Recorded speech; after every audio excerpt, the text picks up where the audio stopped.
Yu-Gi-Oh has been a huge part of my life, and I've loved watching the anime, and I just love everything about Yu-Gi-Oh! But it's time for me to stop talking about it and watching it. It's time for me to put some boots on the ground as I enter a tournament. But there's a few issues. 1, I don't have a deck. 2, I don't know how to build a deck.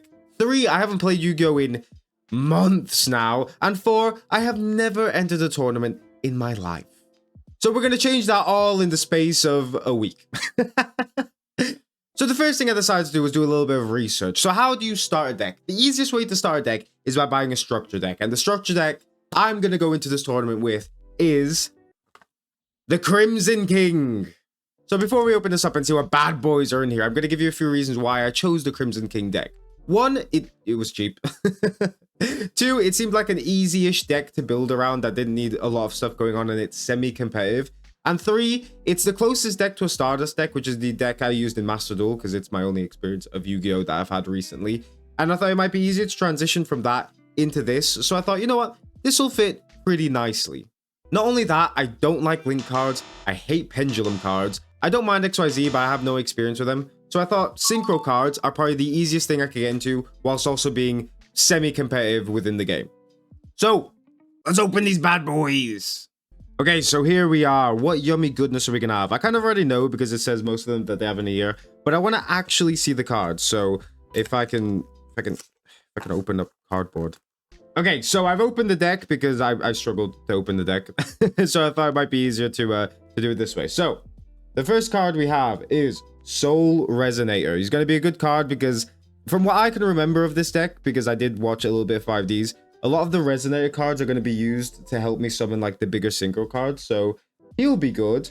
We have another Resonator. Like I said, all of these are going to be really good. Vision Resonator. Oh, we have our first big boy, the ace card of the whole structure deck. Red Dragon Archfiend. He's going to be a lot of fun because I love ace cards and I love Red Dragon Archfiend and Stardust Dragon a lot. We then have Red Rising Dragon. Seems like a cool design. Don't know what he does yet. We have what the fuck's that? Is this even a monster? What is this? Okay, I think this is just a promotional card, so we can continue going from there. We then have Red Supernova Dragon. I had this in my Stardust deck because he looked cool and I tried to summon him, and I summoned him once in the like in the 50 games I've played on Master Duel, so it'll be fun to use if I can ever summon him. Hot Red Dragon Archfiend King Calamity. God, he's got quite a big name there, but he looks cool. Scarred Dragon Archfiend, cool. Bone Archfiend, as you can see, this is where the whole Archfiend theme comes from. We then have Dark Resonator, the classic. If you watch 5Ds, you know this little guy because Jack uses him quite a lot. Creation Resonator, another Resonator card. Synchron Resonator, okay, I've not seen this guy. I don't even know what this guy does. Red Resonator, a lot of Resonators in this deck. Crimson Resonator. Vice Dragon. Battle Fader. I remember this guy. I think he was from the original Yu-Gi-Oh, right? Or I think I might be tripping. I don't know. Red Sprinter. Okay. Red Warg. Wandering King Wildwind. Phantom King Hydride. Magical King Moonstar. Absolute King Backjack. Okay, I'm assuming he's like a little jack. That's so cute. We then have Red Dragon Archfiend Assault Mode. Now, from my experience with the Stardust deck, the Assault Mode cards are god-awful, so I don't think that this is going to be one that we're going to use. We then have Assault Beast. Psy Reflector. Okay, he kind of got away from the whole Archfiend thing. Fire Ant Astor. Asator Dawnwalker. Ooh. Danger Nessie. Danger Chupacabra. Witch of the Black Forest. And that's it for the monsters. Now we're going into the special cards. So, Absolute Power Force. Crimson Gaia. Resonator Engine. I feel like this is one that we're definitely going to be using. Resonator Call. Another one that we're definitely going to be using. Resonator Command. Burning Soul. Pot of Extravagance. Don't let Yugi see this or else he'll try and draw 2 cards. Now we're going to trap cards. Fiendish Golem. Red Zone. Ooh, that one looks cool. King Synchro, a card I absolutely loved using on my Stardust deck. I don't know how great it is, but it felt great using it on my Stardust. So, yeah. Red Rain. Time to stand up. Fiendish Chain. Powerful Rebirth. Assault Mode Activate. Terrors of the Overroot. Oh, we got more Synchro cards. What? Okay. Scarlet Red Dragon Archfiend. Hot Red Dragon Archfiend. And Hot Red Dragon Archfiend Bane. Oh, and Red Nova Dragon. This is another card that I really liked using with my Stardust deck because, like I said, I like both, so I tried to summon both of them whenever I could. Oh, those are good cards, I think. I don't know how I'm going to make them into a deck, but we can try. Now, obviously, the structure deck by itself isn't a deck, and I know this because I went on Reddit to ask people for some help, and I've had a lot of help off a lot of people. Even someone directly DM'd me to try and give me some help. So, another thing people told me to do was to buy multiple of these structure decks. So I do actually have another. I'm not going to open it up now because they're all the same inside. But I've got 3 of them, so I'm going to open up all 3 so that I have multiple of each card, which apparently is really good in Yu-Gi-Oh! Well, I know is really good in Yu-Gi-Oh! I don't know what I'm on about. It's really good in Yu-Gi-Oh! Now, even with all of these 3 structure decks built, I'm still not going to have a good deck to be able to compete with a lot of the people who have really good decks there. So I'm going to put these together, see what cards I can use. I'm then going to go into town and I'm going to buy individual cards I need to then put together a beautiful deck. So I'll see you there. So when I went to the store, they didn't actually want me to record in it, which is completely fine. I don't mind that. So I'm just going to show you guys what I got here. So I kind of got a bit of everything that I needed. Not only was it cards I needed, but I needed some of the things to actually participate in the duels. And one of them is a playmat. And the playmat I went for was the Karibo one. I don't even know if you guys can still hear me, but look at it. It's no cute. And I'm going to win a many of duels with this. I'm not actually. I'm probably going to get my ass handed to me. The next thing that you don't need, but I kind of wanted anyway, was a deck holder. And I got a bright pink one because I think it's really, I think it's really funny to have a nice pink deck holder and then just bring out like a red Dragon Archfiend out of it. I thought the contrast would be really funny. But the next thing that you actually need, and I didn't think you did, but you actually do, or else I don't think they're allowed to let you duel, are card sleeves. As you can see. So I got the Kaiba one just because it kind of felt like that. The Kaiba one was just the easiest one to get. And then for my extra deck, I got a Dark Magician Girl. Because I thought it was funny, but now I actually think it looks really cool because of the color designs and everything. So that's really cool. Next thing I got are some cards. Alright, let me show you the deck I'm going to run with. Starting with my extra deck because it's probably the one that's been changed at the very least. So, we're going to go with Red Supernova Dragon. Now, I don't think I'm going to be able to summon him. He's very, very hard to summon him. But I think I've got a tactic to where I can summon him. I'm going to go Red Nova Dragon. He's a lot easier to summon. He's got one special ability that negates card effects, which is okay, but there's a lot of ways around that. But he does have another special ability where he gains 500 attack for every tuner monster in my graveyard, which is going to be a lot, which means he's going to be an absolute tank in terms of attack. We then have 2 Hot Red Dragon Archfiend Banes, which are just really good cards. And the rest of these are all just going to be very good cards to summon. Another Hot Red Dragon Archfiend Abyss, 2 of them. Scarlet Red Dragon Archfiends. We then have 2 Red Dragon Archfiends. I know a lot of people use 3, but I don't actually find them that useful. Plus, because of his special ability, I actually end up destroying a lot of my cards by accident. So until I know this deck a lot better, I'm only going to have 2 in my deck. We then have probably the most important card in the extra deck, which is Scarred Dragon Archfiend, sorry, who, when he's dead or sent to the graveyard, I can actually summon a Dragon Archfiend in, and he's just really easy to summon because of, again, the other things I'm going to mix in with it, which is Red Rising Dragon. Because of his special ability, I could synchro summon him, bring back a tuner monster that's level 2 or lower or something like that, and then I could summon him basically straight away. So as soon as he's on the field, unless someone negates his effect, he comes on. So both of these 5 cards are actually going to work very, very well together. Now going into the main deck, I'll try and go through this really quickly because it's all the stuff that you guys have seen. I'm going to run Crimson Resonator. I'm going to use Red Zone because it's just going to be really good to destroy anything that's on the field. Plus is a continuous spell, so I'm going to have it on most of the time. Resonator Call, so I can search my deck for Resonators, which are basically going to be all my summoning everything else from my deck. It'll just make things easier to synchro summon and get stuff out on the field. Fiendish Golem because it's a really good defensive trap, I feel like. We then have Soul Resonator.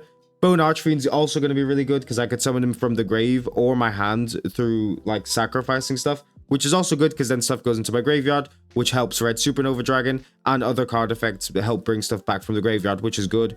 Vision Resonator, another really, really good one. I could kind of search my deck for spells if he gets sent to the graveyard, which is good because he gets sent to the graveyard either through Synchro Summoning or destroyed, so that's really good. Another Crimson Resonator, same ones. Fiendish Chain, another really good card. Synchron Resonator, which is going to be the key to bringing out Red Supernova Dragon, but again, we'll see if we can bring him out.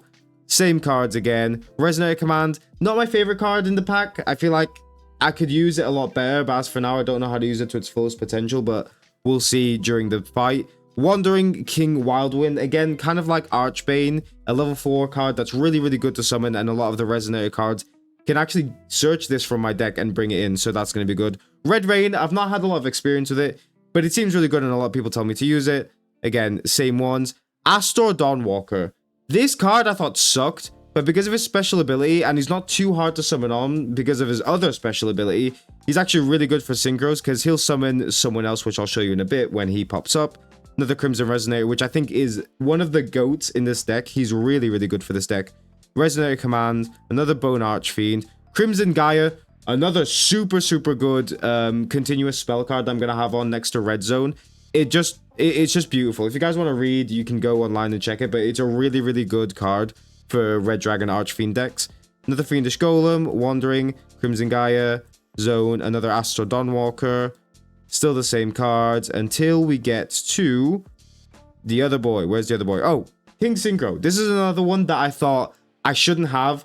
I know it's an awful card, but all I can think about is having an anime moment where the opponent doesn't use card effects for once, attacks me, and I could use this to bring out Red Supernova Dragon or a card that I need. So this is probably going to be useless, but on the off chance I can get a Yu-Gi-Oh! Like Heart of the Cards moment, I would love to use this. Here is the one that I was talking to you about. When I put Astoran out, I could then special summon this guy, I think, from my graveyard and or deck and or hand, and bring him out so I could synchro, which is another really good combination I can do. And I have 3 of the Astorants, so that'll be really good to take out. And then the rest of these you guys have seen, apart from Absolute Power Force. Now, because we're going to go into the other cards that I've missed and I got from the store, this is one of them that I put into my deck because I wasn't able to get all of the cards I needed. So this is kind of one I shoehorned in because I kind of had to. So now, what have I added? First thing I went to get from the store is Effect Veiler. Now, Ash Blossom is not too hard to find, but I couldn't actually find it in the store. The person I'm going to the tournament with actually bought a... Oh, what's the deck called?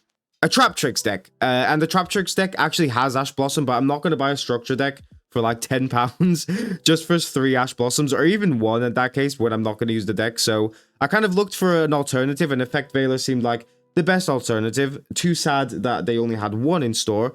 Next one is Infinite Permanence. I actually got 2 of them because it's a super useful card. It's really good during any form of duels, and I just love the card very much. I asked them how many they had. Hopefully they had 3. They only had 2, but I think 2 is perfect anyway. I think 3 would have been too much. We then have Bone de Fleur. Now, whether you're competitive or not, you must have seen this card because this card is nasty. It helps me out a lot with my deck, but it helps me out when I have to destroy cards that I can't destroy just by brute force or with my other cards. So this is another really good one that's super easy to summon, super high attack, good stats, and good effects. So I had to get this one. And the last one is Harpy's Feather Duster. Now, I did not pick this one. This one got given to me by my friend because he bought 2, but we realized that this card wasn't banned, but it was limited and you could only use 1. So he then gave it to me. And it's a really good card. So I definitely want to put this in my deck somehow. And this is basically the full deck that I'm running the tournament with. Now, am I going to win the tournament with this deck? No. I'm really aiming to hopefully at least win 1 duel, but if I could take some life points off of people, I'd be great. But the few games that I played on Master Duel with this, I think it was around 10, I've won like 7 of them, which is good, but the 3 I've lost were really meta decks like Dragon Maiden, even though that's not much of a meta deck. Labyrinth, or there's a dragon one called something Abyss, I think, or I can't really remember the name of. So those three actual meta decks compared to the other ones that didn't seem like meta decks, I got destroyed in. And considering this is a little tournament, it's not a huge tournament, but it's a tournament nonetheless. I can imagine people are going to be bringing very strong decks that I've personally never heard of. So again, if I could win one duel, great. If I could even damage someone with a good deck, I'd be happy with that as well. But I'm pretty happy with the deck that I built. I'm confident that I can do something. So let's go to the tournament and see what Red Dragon Archfiend and I can do.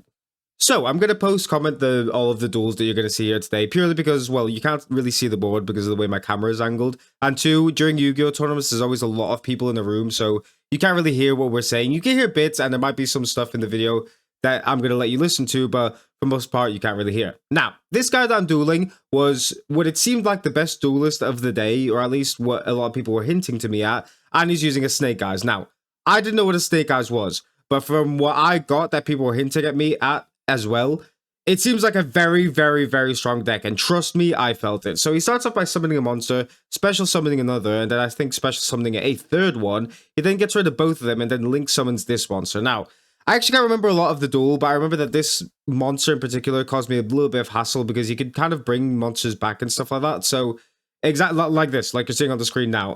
So he's kind of just flooding his like field out. He then gets another Link monster on the field, which again very much scares me. I don't like Link monsters because mostly I don't really know what's going on with them. So the moment someone puts a Link monster down, even though it might be a Link monster that does absolutely nothing, which you'll see later, it still scares me. So he ends his turn with a good few cards on the field. He's got a face down. He's got a Link monster in the field. He's got two Link monsters in the field, actually, and then he's got two others. So I start off very strong by putting two face down cards. What are the face down cards?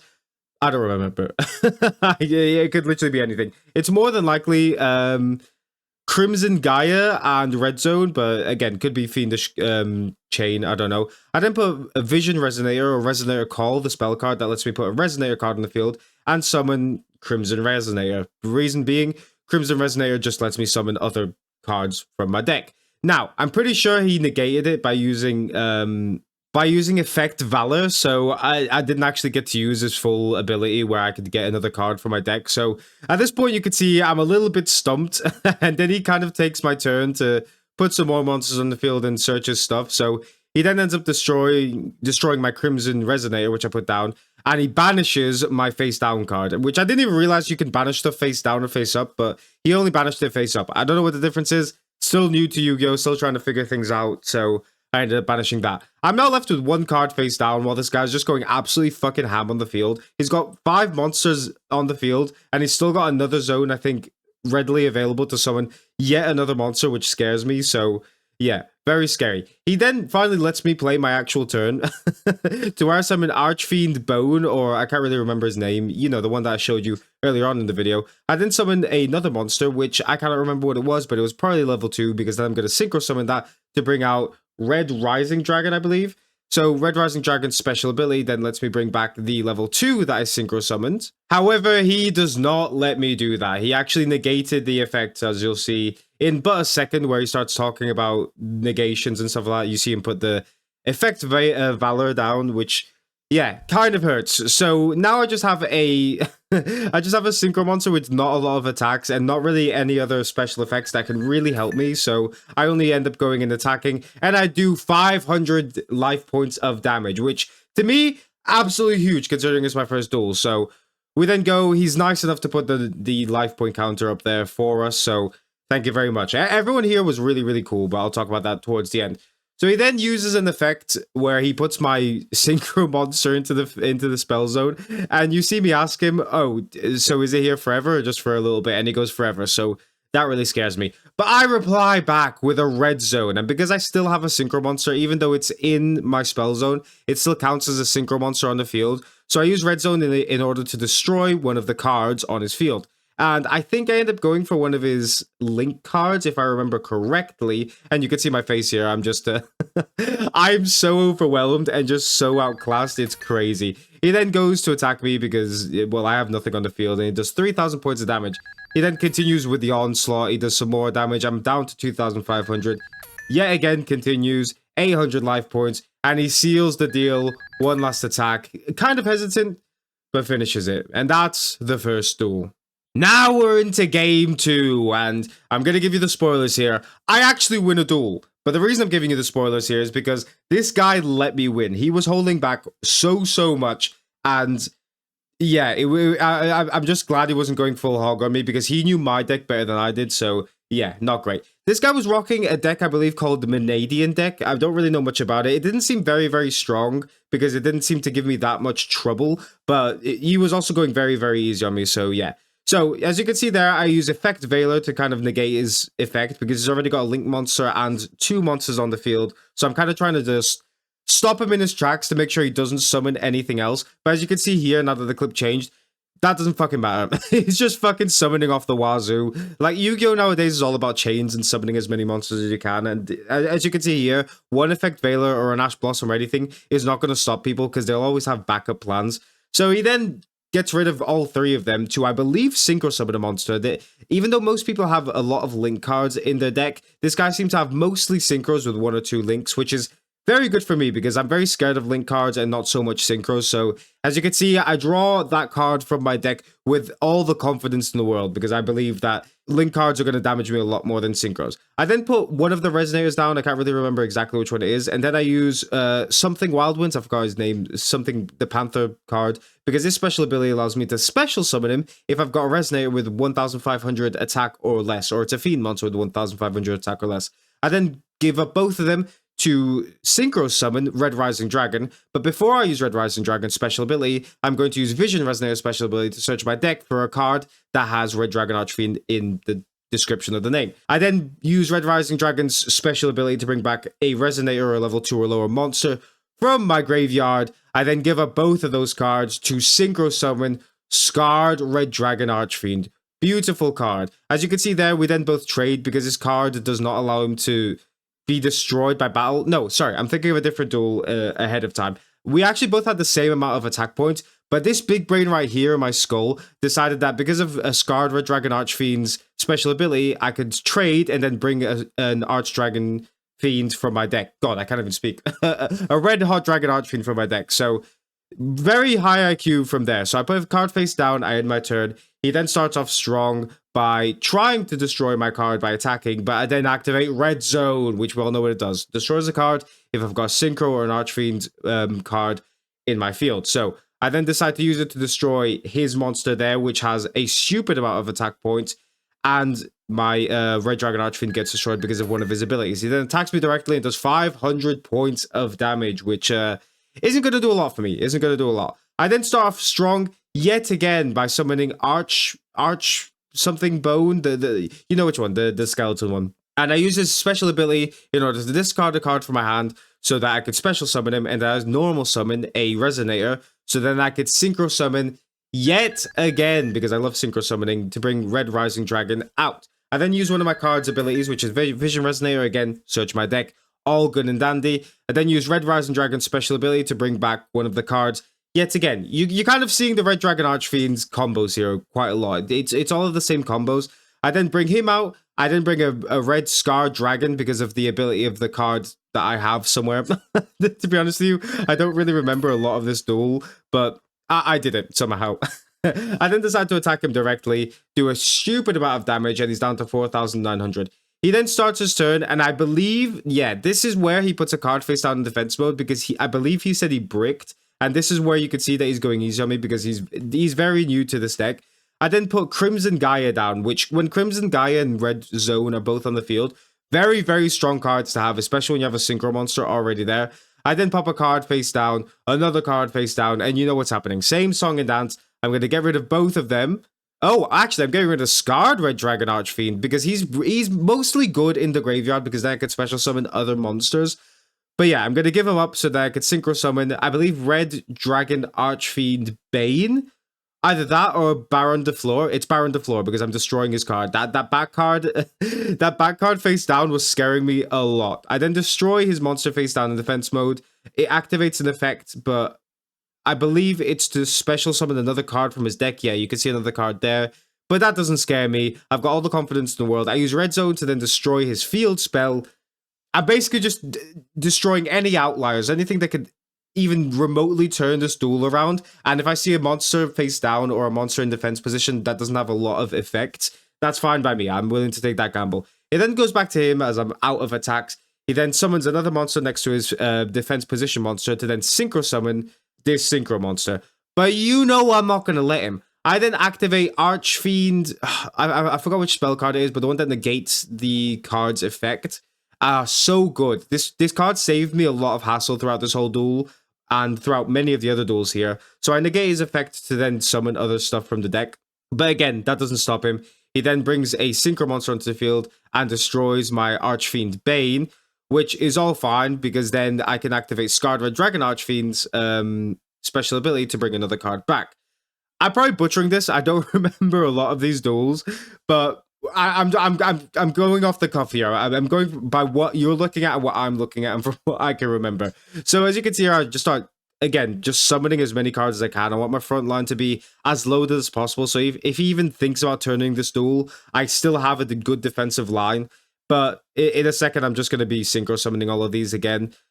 But then I come up with a hiccup. I realized I can't actually synchro summon because I don't have the necessary materials to do it. So then I get scared. I put one of my resonators in defense position. I attack one of his monsters. Am I going to attack again? Nope. It then goes to his turn where he attacks me straight away because, again, he bricks. He doesn't really have much to do, so he just goes straight into his attack phase. And then comes right back to me to where I summon Scarred Red Dragon. This card will not leave the deck. This card will never leave this deck ever because it's so versatile and it's so good at, again, recycling cards. It's just an absolutely brilliant card. So here I am again, synchro summoning off the fucking wazoo, getting rid of Scarred Red Dragon just to make sure that he's in the graveyard so I can special summon his ability. And I bring out Red Dragon Archfiend Bane, not Abyss. I kind of get both of them confused. So, as you can see, my front line is stacked. I believe I've got a Scarred, I've got a Bane, and I've got a normal Archfiend in the field. I then decide to attack him and do a good bit of damage to him, sending his monster to the graveyard. And at this point, you can kind of see that it's a bit unfair. I attack him there again, but because of that monster special ability, he takes absolutely no damage. He tries to summon another monster, again, just trying to recover something, trying to get something back from this duel, especially now by synchro summoning. So he's trying to use a lot of these things' effects. Again, he's synchro summoning again, trying to just find a way out of this duel. But if you think that I'm even going to allow him to do this, nope, there's no chance. So he brings his Link monster, tries to use a special ability, does use a special ability, but at some point here, yeah, here it is. So nothing works out. He decides that the duel's ended and that's it. I win. I backed him to a corner and I won. So it's the next day of the tournament, and I can say that I'm very, very happy. The last duel that I went against where I won the 2 games was against my friend that was coming to the tournament with me. But still, I'm very happy that I beat him, even though he had very minimal experience with that deck. He literally played half a game before that tournament with that deck, and he's never played with that deck before, which is a Trap Tricks deck. So I'm still happy that I took the win, but, you know, take it with a grain of salt. The other win that I won in the draw, I think it was in the second game, the guy was going very easy on me. Very, very easy. But he, from what he was telling me, he was a very experienced Yu-Gi-Oh player. He had a lot of knowledge of the game. So even with him going easy, I'm still very happy that I even won a single game. The other thing that made me feel really good is that when I went inside, everyone was like, hey, what deck are you rocking? Everyone was super nice, by the way. Everyone at this event was lovely. They were all great people. But they asked me what deck I was using, and as soon as I said Archfiend, some of them got confused thinking it was Skullbone Archfiend or something like that, like it was a different type of archetype. And I was like, no, I'm using Red Dragon Archfiend. And they're like, whoa, that's such a cool deck to use. And I was like, oh man, you guys made me feel really good. So overall, it was a really good experience. I was kind of scared going into it because I feel like a lot of people have negative stigma with modern Yu-Gi-Oh! And I did too. But going into it, it's bad. Don't get me wrong. There's a lot of combos and people's turns can take a lot of time and it can be very overwhelming. But it is nowhere near as bad as a lot of people say it is. Like, for the first game or two, I was kind of a bit nervy, a bit shaky. But after I got past that, I realized that it's not too dissimilar as old Yu-Gi-Oh! There's just, again, a lot more combos going on. But if you have a deck that's semi-competitive as well, which mine isn't, but it kind of has its own combos and I could kind of negate some stuff that they're doing, you really can compete. Like, if you go to these tournaments like 2, 3, 4 times in a month, by the end of 2, 3 months, you can easily be at the same level of these guys in terms of, like, you can actually maybe win a game or two or something like that. Not the same level. I'm being disingenuous there. So will I go back to one? Yes, it won't be a video, but I will go back to one in my spare time. I really enjoyed it. I really do want to kind of optimize this this Archfiend deck. It was so much fun. And next to Stardust, it's now got my heart for my second favorite deck. It will never beat Stardust. I love Stardust too much, and I do want to build a Stardust deck and take it into a tournament. But this Archfiend deck was so much fun to use. There's so many good combos to make. It didn't feel too long of a combo. Like, the max chain I could do with combos and synchros was like 4, I think, or something like that. So it was a good amount to where I'm not boring someone, or they're not boring me, or whatever. So it was really, really good. I really enjoyed it. And I hope you guys did too. It was my first Yu-Gi-Oh tournament ever. And my first Yu-Gi-Oh game in person ever as well. And I really enjoyed it. I feel like there's a part of me that kind of rekindled the spark, the love for Yu-Gi-Oh. So yeah, I would highly suggest you all try it if you haven't. Anyway, thank you guys very much for watching. Guys, enjoy, please like, comment, and subscribe to the channel if you're new. And I'll see you guys in the next video. Adios.